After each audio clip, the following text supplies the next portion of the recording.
हम लोग पढ़ेंगे जो है ब्रिटिश शासन द्वारा भू राजस्व व्यवस्था के बारे में। तो ब्रिटिश जो शासन में भू राजस्व व्यवस्था थी उनके बारे में पढ़ेंगे, किस तरह से वो लागू हुई थी और किन किन क्षेत्रों पर लागू हुई थी और उसका जो भारतीय अर्थव्यवस्था पर क्या प्रभाव पड़ा। तो यहाँ पे अगर हम बात करते हैं ब्रिटिश जो भू राजस्व की बात करते हैं, इन्होंने भू राजस्व सुधार के लिए कुछ व्यवस्थाएं स्थापित की हैं। तो ब्रिटिश भू राजस्व के बारे में हम बात करेंगे। तो सबसे पहले अगर हम बात करते हैं जो एक व्यवस्था लागू हुई थी, मेनली यहाँ पे देखिए जो व्यवस्थाएं लागू की गई थी उसको समझिए। सबसे पहले जो व्यवस्था लागू की थी उसको हम बोलते हैं इजारेदारी व्यवस्था, इजारदारी कहते हैं या इजारेदारी व्यवस्था। दूसरी जो व्यवस्था यहाँ पे लागू हुई थी, दूसरी जो व्यवस्था हुई थी वो आपकी थी अस्थाई बंदोबस्त, अस्थाई बंदोबस्त। तीसरी जो व्यवस्था यहाँ पे थी वो थी आपकी रैयतवाड़ी। चौथी जो व्यवस्था लागू हुई थी वो थी आपकी महालवाड़ी। इन सभी जो व्यवस्थाएं थी, इन सभी व्यवस्थाओं का उद्देश्य, इन सभी व्यवस्थाओं का उद्देश्य जो था वो कंपनी को ज़्यादा से ज़्यादातर प्रॉफिट पहुंचाना था। कंपनी क्या करती थी, भू राजस्व से अपने आय को वो बढ़ाती थी। तो समय समय पर कंपनी क्या करती थी कि समय समय पर वो कुछ व्यवस्थाएं बनाती थी जिसके माध्यम से वो अपनी आय में क्या करता था, वो बढ़ोतरी करते थे। तो सबसे पहले हम बात करेंगे इजारीदारी व्यवस्था की बात करते हैं। इजारीदारी व्यवस्था की अगर हम बात करते हैं तो इजारीदारी जो व्यवस्था थी हमारी वो आई थी आपका 1772 में। इजारीदारी व्यवस्था 1772 में शुरू हुई थी। इसको शुरू करने वाला था वारेन हेस्टिंग। तो वारेन हेस्टिंग ने इस व्यवस्था की शुरुआत किया। अब हम इस व्यवस्था के बारे में जानेंगे कि इजारीदारी व्यवस्था होती क्या है। इजारीदारी व्यवस्था वास्तव में 5 वर्ष के लिए एक ऐसी व्यवस्था थी जिस पर भू राजस्व कर को वसूला जाना था। यानी 1772 से 1777 तक इस व्यवस्था को लागू किया गया, जिसमें जो किसान, जैसे मान के चलिए किसी जमीन का टुकड़ा है, इस जमीन के टुकड़े के लिए जो किसान सबसे ज़्यादा या जो जमींदार जितनी ज़्यादा बोली लगाता था, यानी इस ज़मीन के टुकड़े के लिए अगर कोई जमींदार या जो भी व्यक्ति था अगर वो ज़्यादा बोली लगाता था तो वो ज़मीन उसे दे दी जाती थी। इस व्यवस्था को 77 में समाप्त करके एक नई व्यवस्था जो इसी को 5 वर्ष की थी उसको प्रत्येक वर्ष के लिए इन्होंने लागू कर दिया। यानी इसको हम कह सकते थे ठेके की व्यवस्था। यानी हर साल 5 साल के लिए जो कोई बोली ज़्यादा लगाता था उसको ये 5 साल के लिए पट्टे पर, लीज पर इसको दे दिया जाता था। अब इस व्यवस्था को प्रत्येक वर्ष कर दिया गया। प्रत्येक वर्ष करने के बाद इसमें कुछ दिक्कतें आई, जैसे ये चीज़ निश्चित नहीं हो पा रहा था कि कंपनी को प्रत्येक वर्ष इससे कितना आय प्राप्त होगा। तो हर वर्ष जो है इससे लगान कितना प्राप्त हो रहा है उसमें अनिश्चितता की स्थिति उत्पन्न हो गई, जिसके कारण जो है इस व्यवस्था को, इजारीदारी व्यवस्था को समाप्त कर दिया गया। इजारीदारी व्यवस्था के बाद एक जो दूसरी व्यवस्था आती है वो आपकी जो दूसरी व्यवस्था है वो आपकी है अस्थाई बंदोबस्त। अस्थाई बंदोबस्त, तो जब लॉर्ड कॉर्नवालिस 1986 में गवर्नर जनरल बना तो यहाँ पर एक व्यवस्था उसने स्थापित किया, अस्थाई बंदोबस्त। तो अस्थाई बंदोबस्त थोड़ा सा समझिए, इसमें क्या क्या क्वेश्चन पूछते हैं और क्या क्या इस व्यवस्था में, अस्थाई व्यवस्था का क्या क्या भाग था, क्या पार्ट था, इसमें क्या इंपॉर्टेंट है एग्जाम के दृष्टिकोण से। अस्थाई बंदोबस्त की जो व्यवस्था आई थी ये जो लागू हुई थी 22 मार्च 1993 में। और इसको जो लागू किया था, लागू करने वाला लागूकर्ता इसका जो लागूकर्ता था वो लॉर्ड कॉर्नवालिस था, लॉर्ड कॉर्नवालिस। अब देखिए इसमें हम बात करते हैं, इसमें अस्थाई बंदोबस्त की बात करते हैं। तो देखिए एक्चुअल में ये जो व्यवस्था थी शुरू में ये 10 वर्ष के लिए थी। शुरू में 10 वर्ष की ये व्यवस्था थी। 10 वर्ष के लिए इस व्यवस्था को उन्होंने शुरू किया है। यानी सन 1790 में लॉर्ड कॉर्नवालिस ने एक व्यवस्था लागू किया 10 वर्षों के लिए।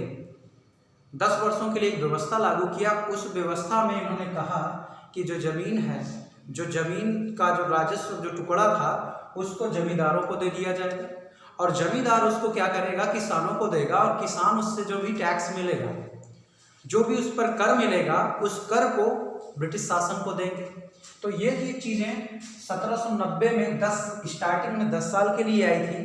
तो ये आपका 1793 में इसको अस्थायी रूप से लागू कर दिया गया। तो स्टार्टिंग में ये जो व्यवस्था लागू हुई थी ये आपका कहाँ किस किस क्षेत्र में लागू हुई, तो इसको आप समझिए, क्योंकि क्वेश्चन ये पूछता है कि ये जो अस्थायी बंदोबस्त था किन किन क्षेत्रों में लागू हुआ। तो इसके जो क्षेत्र थे स्टार्टिंग में, इसके जो क्षेत्र थे वो आपके बंगाल, बिहार और उड़ीसा, ये शुरू में इन जगहों पे लागू किया गया। यानी 1793 में अस्थायी रूप से ये अस्थायी बंदोबस्त बंगाल, बिहार और उड़ीसा में लागू कर दिया गया। बाद में क्या हुआ कि बाद में इसका विस्तार किया गया।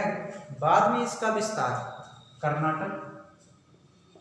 कर्नाटक में और उत्तर प्रदेश की बनारस में भी इसका जो है, वाराणसी में इसका विस्तार कर दिया गया। यानी अगर आपसे कोई पूछता है कि बताइए अस्थायी बंदोबस्त का विस्तार कहाँ तक था, तो आप कह सकते हैं कि बंगाल, बिहार, उड़ीसा।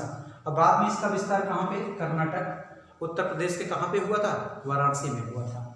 अब यहाँ से अगर हम बात करें कितने क्षेत्र में, यानी भारत के कितने % क्षेत्र की हम बात करते हैं, कितने % क्षेत्र में हुआ था, तो ये भारत के जो है क्षेत्र की बात करते हैं तो भारत के 19% क्षेत्र में, 19% क्षेत्र में ये व्यवस्था जो है आपकी लागू की गई थी। तो 19% क्षेत्र में ये लागू किया गया था।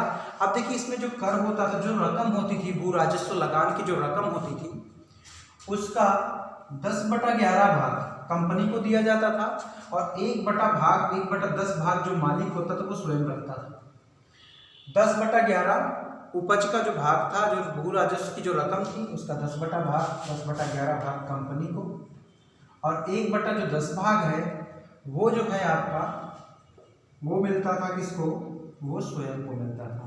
तो ये जो इतनी व्यवस्था है इसमें ये पूछता था, एक इम्पोर्टेंट ये है कि कंपनी को कितना हिस्सा जाता था। तो कुछ जगह पे ये लिखा कि 90% कंपनी को और 10% जो उसका मालिक होता था उसको मिलता था। तो इस व्यवस्था में क्या होता था कि जो ये कंपनी होती थी, कंपनी जो है जमींदारों को, और जमींदार किस पर, किसान पर, कृषक। तो ये जो किसान थे, यानी कंपनी डायरेक्ट किसान को जमीन न देकर जमींदार को जमीन देती थी, और जमींदार किसको देते थे, किसान को देते थे, जिसके बदले ये लोग लगान वसूल करते थे। और ये लगान किसको देते थे, कंपनी को देते थे। अब देखिए इसमें दिक्कतें ये आई कि कंपनी और किसान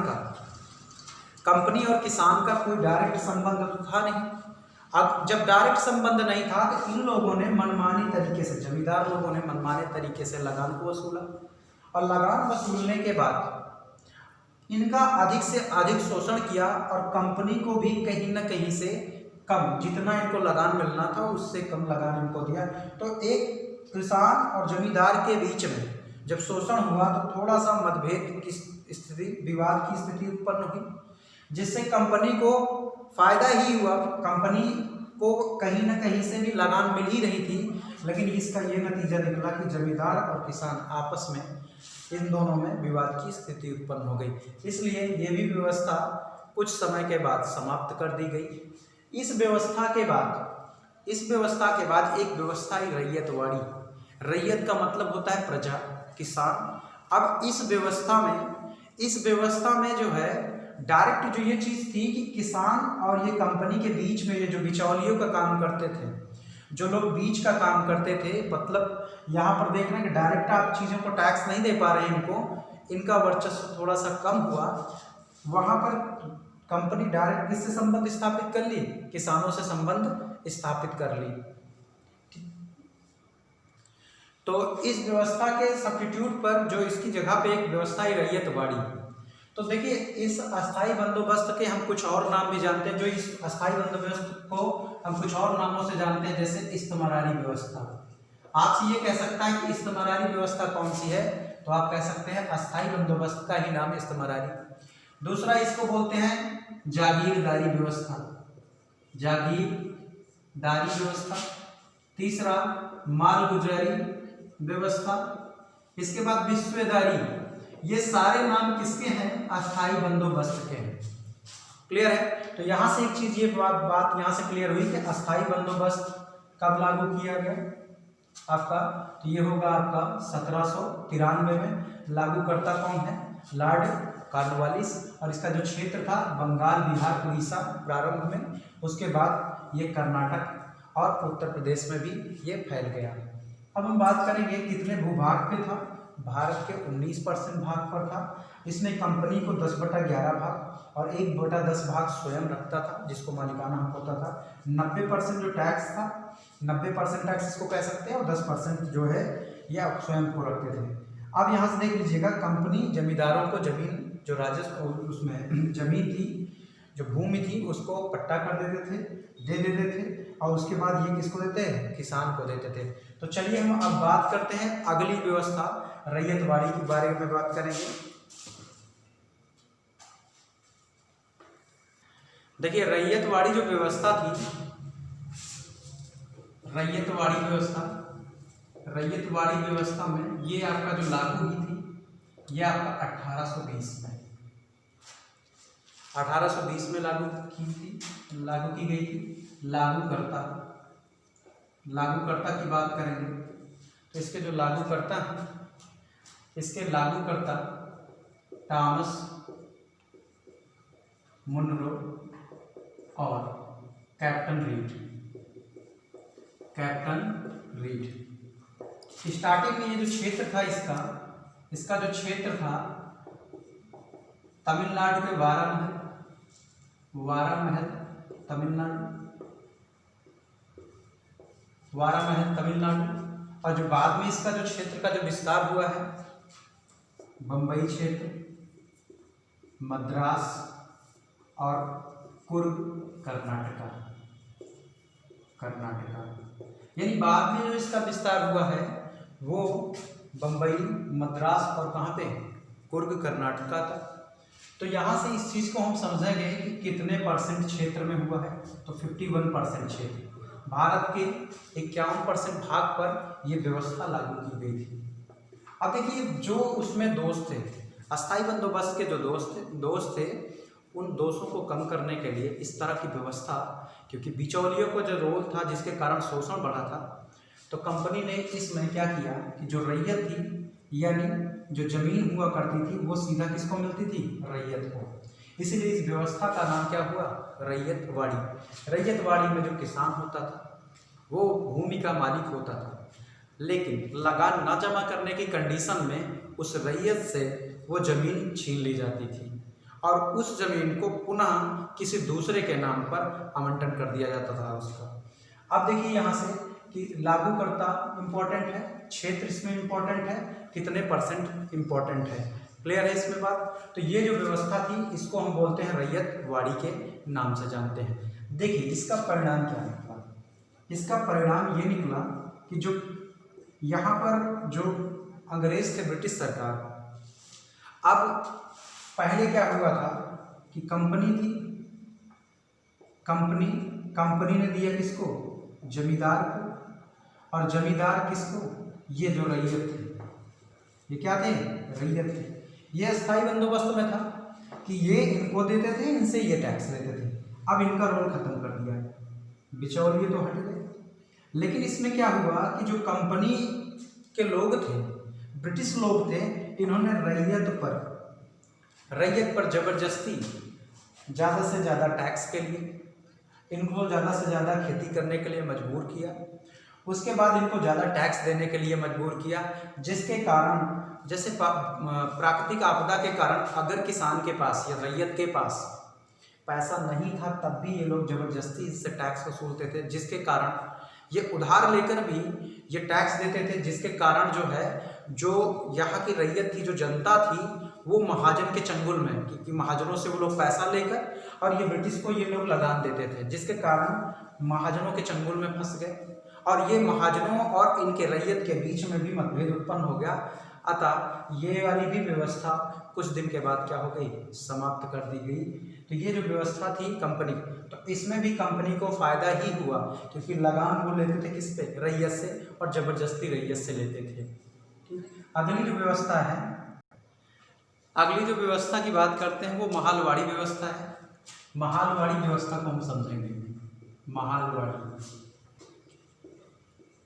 महालवाड़ी जो व्यवस्था थी वो लागू की गई 1822 में। 1822 में हाल्ट मैकेंजी, ठीक है, और मार्टिन बर्ड ने इस व्यवस्था को लागू किया। अब जो यहाँ पे टैक्स दिया जा रहा था, वो टैक्स वसूलने की जो जिम्मेदारी थी अस्थाई बंदोबस्त में जमींदार वसूलते थे। रैयतवाड़ी में डायरेक्ट जो है किसानों से टैक्स लिया जाता था। महालवाड़ी में इसमें महाल से, या जो महाल था उसके क्षेत्र के मुखिया जो प्रधान था, अब वो टैक्स इसको वसूल कर देते थे। तो ये जो था, ये आपका शुरू में जो इसका जो क्षेत्र था, ये जो शुरू में ये आपका पंजाब क्षेत्र, मध्य प्रांत और आपका यूपी में आगरा के पास इसको लागू किया गया। इस व्यवस्था में भी कंपनी को ही प्रॉफिट हुआ। जो इसके हम रिजल्ट की बात करते हैं, इस व्यवस्था में भी कंपनी को ही प्रॉफिट हुआ, और इसमें भी टैक्स को जबरदस्ती वसूलने के कारण, ज़्यादा वसूलने के कारण शोषण, इसमें किसानों का शोषण हुआ, जिसके कारण इस व्यवस्था में भी यही दोष थे, जो व्यवस्था अस्थाई बंदोबस्त में दोष थे, कि दोनों में कंपनी के जो नीचे महाल थे और उनके नीचे जो किसान थे, इनके बीचों में मतभेद उत्पन्न हो गया। 1 मिनट में हम ये चीज़ों को देखेंगे जो जो इसमें इम्पोर्टेंट है। जैसे यहाँ से हम बात करेंगे अस्थाई बंदोबस्त। तो ये इसको लागू करता कौन था? लागू किया था कार्नवालिस ने। कब लागू किया था? 1793 में 22 मार्च को। कहाँ पर लागू किया गया था? तो स्टार्टिंग में बिहार, उड़ीसा और आपका बंगाल, बाद में यूपी और आपका कर्नाटका। अब इसमें जो टैक्स का जो कितने परसेंट भाग पर लागू किया गया था? 19%। और यहाँ पे जो टैक्स था वो आपका 10 बटा कितना था? 11। ये कंपनी को मिलना था, और 1 बटा जो 11 भाग था वो स्वयं को मिलना था। अब यहाँ से हम बात करेंगे दूसरी व्यवस्था की बात, रैयतवाड़ी की बात। रैयतवाड़ी वही बात, लागू किसने किया, फिर इसका किस सन में लागू हुआ, कब लागू हुआ, फिर यहाँ से क्षेत्र क्या था और कितने परसेंट में, इस कितने भाग में। क्लियर है? तो अभी हमने पढ़ा था कि इसको लागू टॉमस मुनरो ने किया था। कब किया था? 1820 में। क्षेत्र, स्टार्टिंग के जो इसके क्षेत्र थे वो आपका 12 महल के क्षेत्र से स्टार्ट हुआ था। 12 महल कितने परसेंट? 51%। बाद में मद्रास, उसके बाद आपका मुंबई और आपका असम 51% पर। तीसरी वाली जो व्यवस्था थी वो आपकी थी महालवाड़ी, हाल्ट मैकेंजी। लागू किसने किया? Holt McKenzie.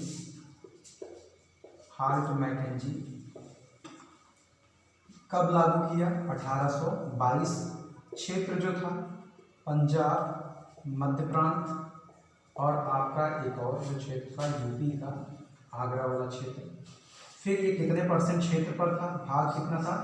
ये आपका 30%। इसमें जो टैक्स की बात थी, इसमें लगभग टैक्स 1/2 था। इसमें 1/2 से लेकर 2/3 भाग तक था इस पर। तो ये जो बात थी ये आपकी थी भू राजस्व जो व्यवस्था थी ब्रिटिश शासन में, जो दोहन करने के लिए, जो अपनी कंपनी की आय बढ़ाने के लिए की गई थी, उसकी बात इसमें की गई थी।